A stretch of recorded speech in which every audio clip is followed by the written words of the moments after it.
15 декабря состоялось 17-е ежегодное заседание Международного мусульманского форума, посвященное процессу перехода от экологической проповеди к экологическому мышлению, а также поиску оптимального способа говорения об экологических проблемах. В мероприятии, прошедшем в онлайн-формате, приняли участие религиозные лидеры, академические, политические и общественные деятели из более чем 20 стран мира.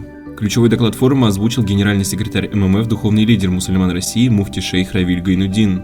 В рамках заседания также выступили руководитель управления по делам религии Турции доктор Али Эрбаш, верховный муфти Египта доктор Шауки Алям и другие видные деятели исламского мира. Помимо прочего, ММФ подтвердил статус серьезной площадки для межрелигиозного диалога, предоставив трибуну председателю Папского совета по межрелигиозному диалогу кардиналу Мигелю Анхелю Аюсу Гиксоту, председателю экспертного совета при патриархе по взаимодействию с исламским миром иеромонаху Григорию Матрусову и директору Института иудаизма и цивилизации Мельбурна Шимону Давиду Коэну.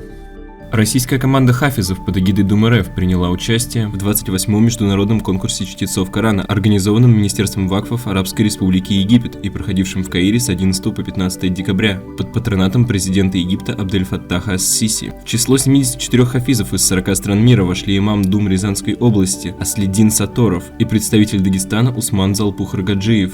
Со стороны судейской коллегии конкурса Россию представил кандидат филологических наук, руководитель Коранического центра Зайд ибн Сабит при Дум Саратовской области Ильяс Ильясов. Подведены итоги первых 5 месяцев сотрудничества Дум РФ и Россельхозбанка. Представители организации обсудили реализацию соответствующего документа, подписанного в июле этого года председателем Дум РФ муфтием шейхом Равилем Гайнуддином и председателем правления Россельхозбанка Борисом Листовым.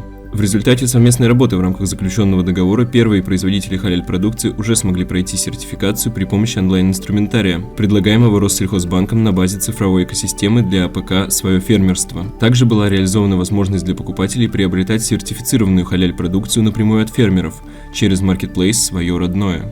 Московскую соборную мечеть посетила большая делегация из руководителей и представителей татарских национально-культурных автономий в регионах России.